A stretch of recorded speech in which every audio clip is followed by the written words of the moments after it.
Blessed are the poor in spirit, for theirs is the kingdom of heaven. With that, I am not referring to those who lack intelligence. Rather, I am referring to those who are humble in their spirit and recognize their need for God.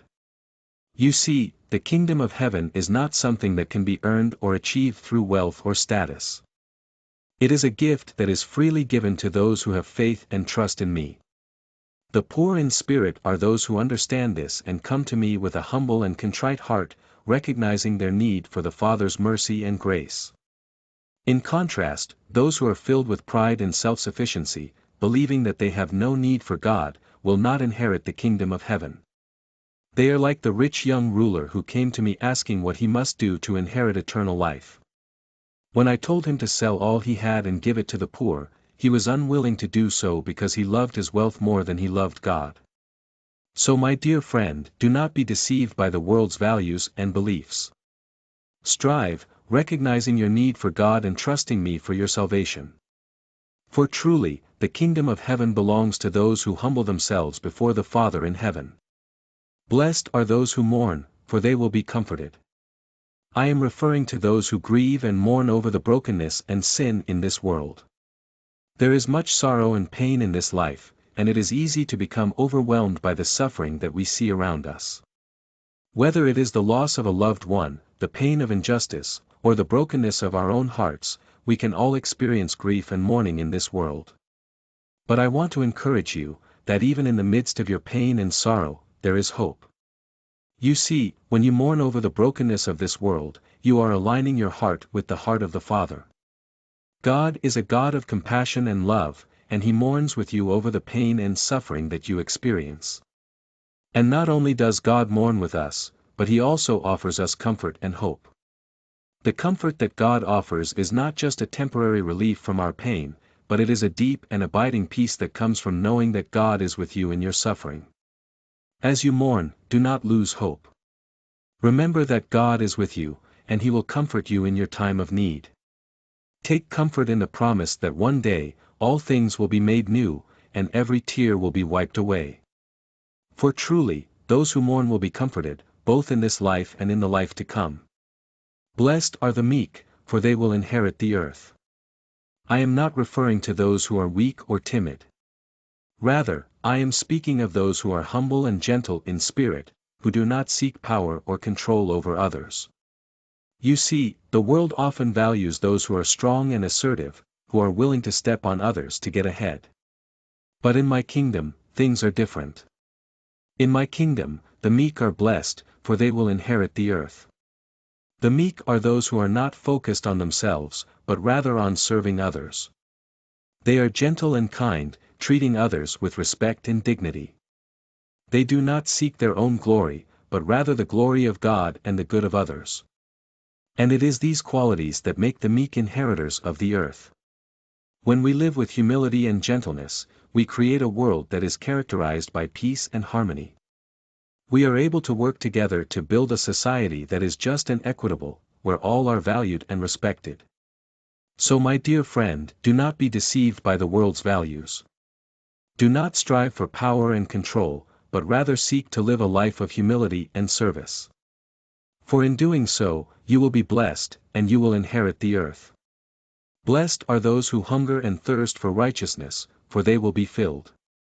I am speaking of those who have a deep desire for justice and righteousness in this world. There is much injustice in this world, and it is easy to become discouraged by the brokenness and sin that we see around us. But those who hunger and thirst for righteousness are those who refuse to give up hope. Blessed are the merciful, for they will be shown mercy. Blessed are the pure in heart, for they will see God. To be pure in heart means to have a heart that is free from any impurity, malice, or ill will. It means having a heart that is filled with love, compassion, and kindness. Those who are pure in heart are blessed, for they are able to see God. I mean that those who are pure in hearts are able to feel the presence of God in their lives. It is only when our hearts are pure that we can truly experience the fullness of God's love and grace. When we are weighed down by anger, bitterness, and negativity, we cannot fully appreciate the beauty of God's creation or the blessings that He has bestowed upon us. Therefore, I urge you to strive for purity of heart. Cultivate love, compassion, and forgiveness in your heart, and let go of any negative emotions that may be holding you back. When you do so, you will find that your heart is filled with peace and joy, and you will be able to experience the presence of God in your life in a truly profound way. You are the light of the world. A town built on a hill cannot be hidden. Neither do people light a lamp and put it under a bowl. Instead, they put it on its stand, and it gives light to everyone in the house. In the same way, let your light shine before others, that they may see your good deeds and glorify your Father in heaven. Do not think that I have come to abolish the law or the prophets. I have not come to abolish them but to fulfill them. For truly I tell you, until heaven and earth disappear, not the smallest letter, not the least stroke of a pen, will by any means disappear from the law until everything is accomplished. Therefore anyone who sets aside one of the least of these commands and teaches others accordingly will be called least in the kingdom of heaven, but whoever practices and teaches these commands will be called great in the kingdom of heaven. The law and the prophets are sacred texts that contain the word of God. They provide guidance on how to live a righteous life and how to serve God with all your heart, mind, and soul. I did not come to do away with these teachings, but rather to fulfill them. You see, the law and the prophets point towards the coming of the Messiah, the one who would bring salvation to all who believe. I am that Messiah, and I have come to fulfill the law and the prophets. I have come to bring new life and new hope to all who believe in me. Therefore, let me make it clear that not even the smallest letter or the least stroke of a pen will disappear from the law until everything is accomplished. Those who set aside even the least of these commands and teach others to do the same will be called least in the kingdom of heaven. But those who practice and teach these commands will be called great in the kingdom of heaven. You see, the law and the prophets are not meant to be burdensome or oppressive. Rather, they are meant to guide you on the path towards righteousness and salvation. They are a reflection of God's holy and just nature, and they are meant to be embraced with humility and reverence. So do not be deceived by those who would twist or distort the teachings of the law and the prophets. Instead, seek to understand them and apply them to your life with a pure heart and a sincere desire to serve God. In doing so, you will be called great in the kingdom of heaven. You have heard that it was said to the people long ago, "You shall not murder, and anyone who murders will be subject to judgment." But I tell you that anyone who is angry with a brother or sister will be subject to judgment. Again, anyone who says to a brother or sister, "Raca," is answerable to the court. And anyone who says, "You fool," will be in danger of the fire of hell. You have heard that it was said to the people long ago, "You shall not murder, and anyone who murders will be subject to judgment." But I tell you that anyone who is angry with a brother or sister will be subject to judgment. Again, anyone who says to a brother or sister, "Raca," is answerable to the court. And anyone who says, "You fool," will be in danger of the fire of hell. You see, anger is a dangerous emotion that can lead to hurtful words and actions. When we allow ourselves to become consumed with anger towards another person, we risk causing them harm, whether it be physical or emotional. We also risk causing harm to ourselves, as anger can lead to bitterness, resentment, and a lack of inner peace. Furthermore, I tell you that even the words we speak can be harmful. Anyone who says to a brother or sister, "Raca," which is a derogatory term meaning worthless or empty-headed, is answerable to the court. And anyone who says, "You fool," will be in danger of the fire of hell. Words have power, my friend. They can lift up or tear down, heal or hurt. It is important that we use our words wisely and with love, rather than using them to attack or belittle others. So I urge you to examine your hearts and to seek forgiveness from those you have wronged. And if you have been wronged, I urge you to forgive, even if it is difficult. For in forgiving others, you free yourself from the burden of anger and resentment. Remember, that love and forgiveness are at the core of my teachings. They are what allow us to live in peace and harmony with one another. But I tell you, do not resist an evil person. Instead of seeking vengeance, I urge you to respond with love and forgiveness. If anyone slaps you on the right cheek, turn to them the other cheek also. This is not an act of submission or weakness, but rather a powerful statement of nonviolent resistance. By turning the other cheek, you are showing that you will not be provoked into violence or retaliation. Furthermore, if anyone wants to sue you and take your shirt, I urge you to hand over your coat as well. This act of generosity and selflessness can help to diffuse conflict and promote understanding. And if anyone forces you to go 1 mile, I urge you to go with them 2 miles. This is a powerful act of kindness and compassion that can help to transform the hearts and minds of others. You see, love and nonviolence are at the core of my teachings. They are what allow us to build bridges of understanding and to heal the wounds of hatred and division. I urge you to embrace these values and to live them out in your daily lives.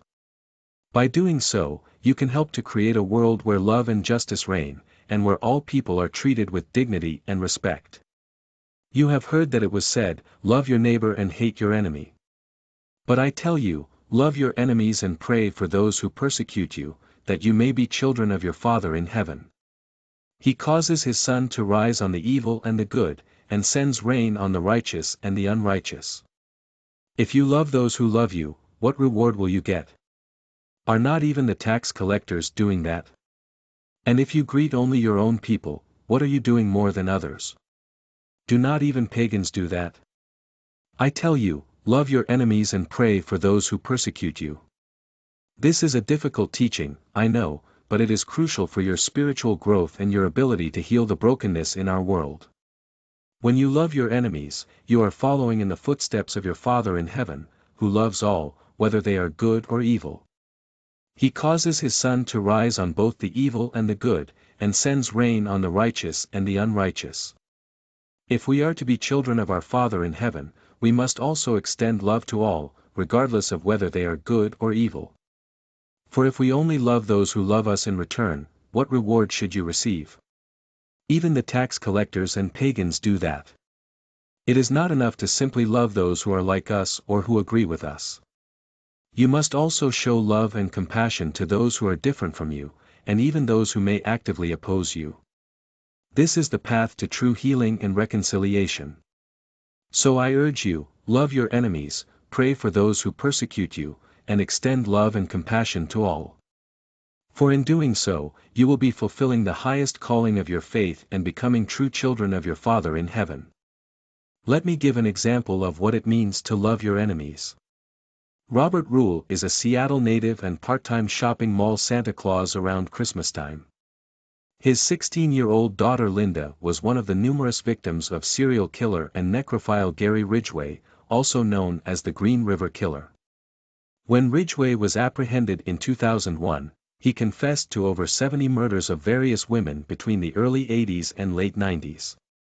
He was spared the death penalty for aiding law enforcement in finding the bodies of the deceased.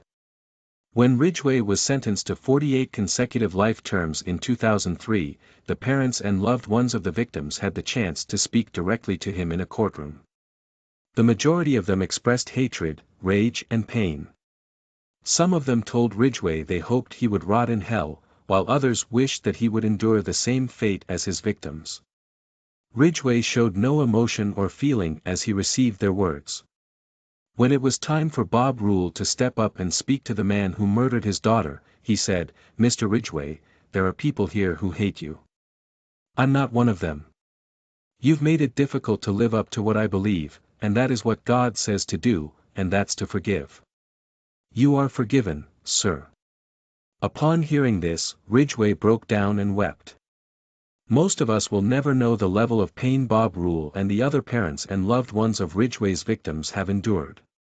Rule had the chance to expose that pain to the very man who caused it. If he had ranted and screamed nothing but hatred and fury, no one would have blamed him. But when Rule was placed face to face with humanity at its worst, he showed the world humanity at its best. On November 5, 2003, all doubt of Ridgway's guilt was erased. He pleaded guilty to the murders of 48 women. he'd made a deal to cooperate with the prosecution to provide more information on his victims and the whereabouts of their remains. In doing so, he avoided a trial and possible death penalty. Mr. Ridgway, how do you plead to the charge of aggravated murder in the first degree as charged in count 1 for the death of Wendy Lee Caulfield? Guilty. How do you plead to the charge of aggravated murder in the first degree as charged in count 2? Guilty. Guilty. Guilty. It's like he didn't have any remorse at all for what he had done. You know, he'd killed so many people, he didn't remember who they were, what they looked like. I just couldn't believe that somebody could kill all those people and not remember them. Neither could the angry relatives of his victims, who were invited to speak in court when Ridgway was sentenced to life without parole on December 18, 2003. You had said your memory, when it comes to all of the women you took, was gone. Our memory is not. In your words, you said that they didn't mean anything to you, but she meant everything to us. She was a mother, she was a wife, she was a sister, and we miss her. Gary Ridgway sat there stone-faced as victims' relatives damned him and mocked him. He's an animal. I wish for him to have a long, suffering, cruel death. He's gonna go to hell, and that's where he belongs. But then the emotionless facade finally cracked when the father of one of his victims appeared to surprise him with a dose of human kindness. Mr. Ridgway, there are people here that hate you. I'm not one of them. You've made it difficult to live up to what I believe, and that is what God says to do, and that's to forgive. You are forgiven, sir. Those tears and a statement he made to the court later that day were as close to showing real remorse as Gary Ridgway had ever come.